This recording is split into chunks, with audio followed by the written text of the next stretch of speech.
Why is there a dot on the iPhone camera? What is its function?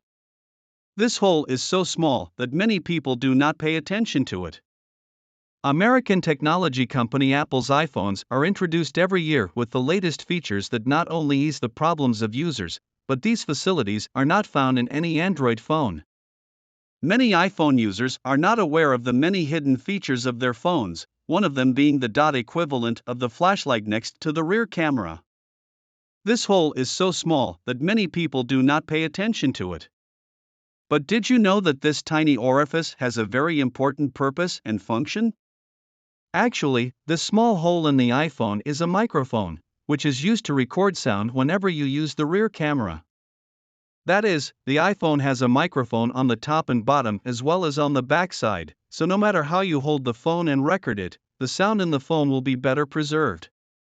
The size of this hole varies in each iPhone, some are very small while others are slightly larger. Some Android phones also have this hole next to the camera. It is also worth noting here that Apple first introduced a microphone of this size in its iPhone in 2013 with the iPhone 5S. Happens in the middle.